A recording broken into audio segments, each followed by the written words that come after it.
Tech ലോകത്തു നിന്നുള്ള വാർത്തകൾ. ചൈനീസ് അസംസ്കൃത വസ്തുക്ഷാമം കാരണം ജപ്പാനിൽ സുസുക്കി സ്വിഫ്റ്റ് കാർ നിർമ്മാണം നിർത്തിവെച്ചു.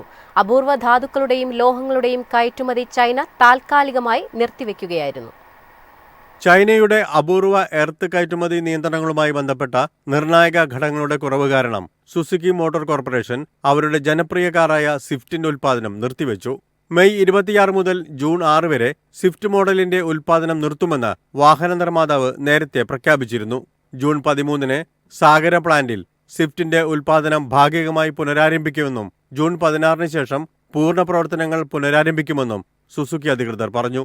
ഇലക്ട്രിക് മോട്ടോറുകൾ, ഇലക്ട്രോണിക്സ്, മറ്റ് ഹൈടെക് ഉപകരണങ്ങൾ എന്നിവയുടെ നിർമ്മാണത്തിലെ നിർണായക ഘടകങ്ങളായ അപൂർവ എർത്ത്, അനുബന്ധ കാന്ത വസ്തുക്കൾ എന്നിവയുടെ കയറ്റുമതിയിൽ നിയന്ത്രണം കർശനമാക്കാനുള്ള ചൈനയുടെ ഏപ്രിലിലെ തീരുമാനത്തെ തുടർന്നാണ് ഈ തടസ്സം. ഈ നീക്കം ആഗോള വിതരണ ശൃംഖലകളിൽ പ്രതിഫലിച്ചു. ഇത് ഓട്ടോമോട്ടീവ്, എയ്റോസ്പേസ് മുതൽ സെമി കണ്ടക്ടറുകൾ, പ്രതിരോധം വരെയുള്ള വ്യവസായങ്ങളെ ബാധിച്ചു. നിരവധി യൂറോപ്യൻ ഓട്ടോ പാർട്സ് നിർമ്മാതാക്കളും ഉൽപ്പാദനത്തിൽ തടസ്സം നേരിട്ടതായി റിപ്പോർട്ട് ചെയ്തിട്ടുണ്ട്. അതേസമയം മെഴ്സീഡീസ് ബെൻസ് അപൂർവ എർത്ത് ക്ഷാമത്തെ തുടർന്നുണ്ടായേക്കാവുന്ന അപകട സാധ്യത കുറയ്ക്കുന്നതിനുള്ള നടപടികൾ സ്വീകരിക്കുന്നതായാണ് റിപ്പോർട്ടുകൾ. News desk, MyFin TV. ലോകത്തിലെ ഏറ്റവും മൂല്യമുള്ള കമ്പനിയായി എൻവിഡിയ മൈക്രോസോഫ്റ്റിനെ മറികടന്നാണ് എൻവിഡിയ ഈ നേട്ടം സ്വന്തമാക്കിയത്. ലോകത്തെ ഏറ്റവും മൂല്യമുള്ള കമ്പനി എന്ന നേട്ടം തിരിച്ചുപിടിച്ച് എൻവിഡിയ. വിപണി മൂലധനത്തിൽ മൈക്രോസോഫ്റ്റിനെ മറികടന്നാണ് എൻവിഡിയ ഈ നേട്ടം സ്വന്തമാക്കിയത്. എൻവിഡിയയുടെ വിപണി മൂല്യം 3.45 ലക്ഷം കോടി ഡോളറിലെത്തി. 3.44 ലക്ഷം കോടി ഡോളറാണ് മൈക്രോസോഫ്റ്റിന്റെ വിപണി മൂല്യം. AI ചിപ്പ് കമ്പനിയുടെ ഓഹരി 3% ഉയർന്ന് $141.4 കഴിഞ്ഞ ഒരു മാസത്തിനുള്ളിൽ മാത്രം കമ്പനിയുടെ ഓഹരികൾ ഏകദേശം 24% ഉയർന്നത്. 2023 പകുതി മുതൽ ടീം കുക്കിന്റെ ആപ്പിളിനോടും സത്യ നദെല്ല CEO ആയ മൈക്രോസോഫ്റ്റിനോടും വിപണി മൂലധന റാങ്കിങ്ങിലെ 1-ാം സ്ഥാനത്തിനായി എൻവിഡിയ കടുത്ത മത്സരമാണ് കാഴ്ചവെക്കുന്നത്. മുമ്പ് ജനുവരി 24-നാണ് അവർ അവസാനമായി ഒന്നാമതെത്തിയത്. 3.04 ലക്ഷം കോടി ഡോളറാണ് ആപ്പിളിന്റെ വിപണി മൂല്യം. AI ഹാർഡ്വെയർ മേഖലയിലെ ആധിപത്യമാണ് കമ്പനിക്ക് കരുത്താകുന്നത്. ഓപ്പൺ AIയുടെ ചാറ്റ് GPT മുതൽ Microsoft, Meta, Google, Amazon, Oracle, Elon മസ്കിന്റെ XAI തുടങ്ങിയവയിലെ പ്രധാനപ്പെട്ട AI ഘടകങ്ങളുടെ ഒഴിച്ചുകൂടാനാവാത്ത ഭാഗമായ ചിപ്പുകൾ വിതരണം ചെയ്യുന്നത് എൻവിഡിയയാണ്. ഗെയിമിങ്ങിനായി ഗ്രാഫിക് ചിപ്പുകൾ നിർമ്മിച്ച് 1993-ലാണ് ജെൻസൺ ഹുവാങ്ങിന്റെ കമ്പനിയുടെ തുടക്കം. ഇപ്പോൾ AI വിപ്ലവത്തിന്റെ നട്ടെല്ലായി മാറിയിരിക്കുകയാണ് എൻവിഡിയ.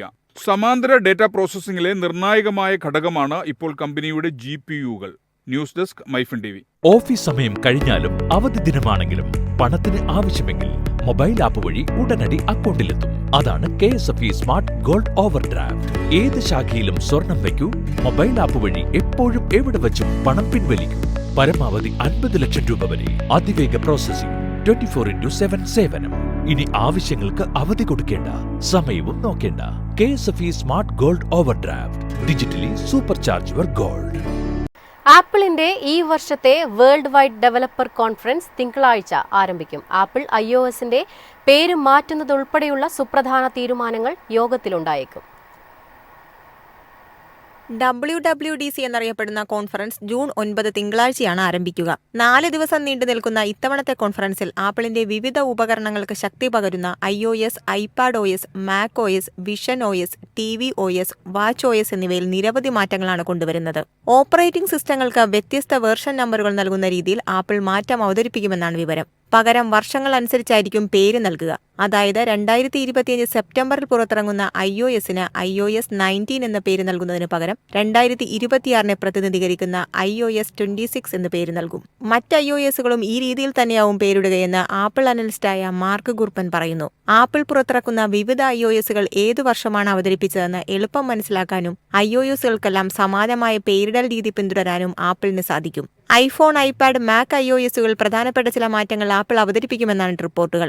ഡിസൈനിൽ പ്രകടമായ മാറ്റങ്ങൾ ഉണ്ടാവാം. മെനു, ആപ്പുകൾ, വിൻഡോകൾ, സിസ്റ്റം ബട്ടണുകൾ, ഐക്കണുകൾ എന്നിവയെല്ലാം മാറ്റങ്ങൾ ഉണ്ടാവാം. ആപ്പിളിന്റെ UAE റീഡിസൈൻ പ്രൊജക്ടായ സൊളേറിയത്തിൽ TV iOSഉം വാച്ച് OSഉം വിഷൻ OSഉം ഉൾപ്പെടുന്നുവെന്നാണ് വിവരം. വിഷൻ OSൽ നിന്ന് പ്രചോദനം ഉൾക്കൊണ്ടായിരിക്കും മറ്റു OSകളിലെ ഡിസൈൻ മാറ്റങ്ങളെന്നാണ് പറയപ്പെടുന്നത്. പ്രത്യേകം ഗെയിമിംഗ് ആപ്പ്, മെച്ചപ്പെട്ട ബാറ്ററി മാനേജ്മെന്റ്, മെച്ചപ്പെട്ട AI ഫീച്ചറുകൾ തുടങ്ങിയവ iOSലും മറ്റു പ്ലാറ്റ്ഫോമുകളിലും പ്രതീക്ഷിക്കുന്നുണ്ട്.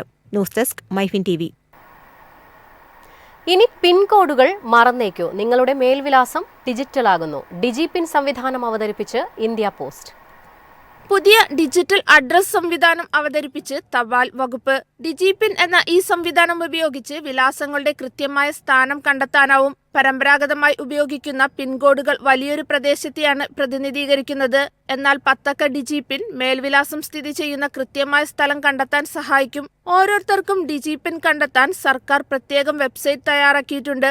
ഈ വെബ്സൈറ്റ് വഴി നിങ്ങൾ താമസിക്കുന്ന സ്ഥലം കണ്ടെത്തി ഡിജിപിൻ മനസ്സിലാക്കാനാവും. കത്തുകളും മറ്റു പോസ്റ്റുകളും വേഗത്തിൽ ലക്ഷ്യസ്ഥാനത്ത് എത്തിക്കുന്നതിനും ആംബുലൻസ് രക്ഷാപ്രവർത്തനം എന്നിവ കൃത്യസമയത്ത് ലഭ്യമാക്കുന്നതിനുമെല്ലാം ലക്ഷ്യമിട്ടാണ് ഈ സംവിധാനം ഒരുക്കിയിരിക്കുന്നത്. ഓൺലൈൻ വെബ്സൈറ്റുകളിൽ ഷോപ്പിംഗ് നടത്തുന്നവർക്കും ലോജിസ്റ്റിക്സ് സേവനദാതാക്കൾക്കുമെല്ലാം ഈ സംവിധാനം ഉപയോഗപ്പെടുത്താനാവും. ആമസോൺ, ഫ്ലിപ്കാർട്ട് പോലുള്ള വെബ്സൈറ്റുകളിൽ ഡിജിപിൻ നൽകുന്നത് വഴി ഡെലിവറികൾ അതിവേഗമാക്കാൻ സാധിക്കും. ഡിജിപിൻ QR കോഡുകൾ സ്കാൻ ചെയ്താൽ ഗൂഗിൾ മാപ്പ് വഴി ലൊക്കേഷൻ കണ്ടെത്താൻ സാധിക്കും. 4 മീറ്റർ പരിധിയിൽ കൃത്യമായ സ്ഥാനം കണ്ടെത്താൻ ഇതുവഴി സാധിക്കും. IIT ഹൈദരാബാദ്, ISRO എന്നീ സ്ഥാപനങ്ങളുടെ സഹായത്തോടെയാണ് തപാൽ വകുപ്പ് ഈ സംവിധാനം ഒരുക്കിയത്. News desk MyFin TV.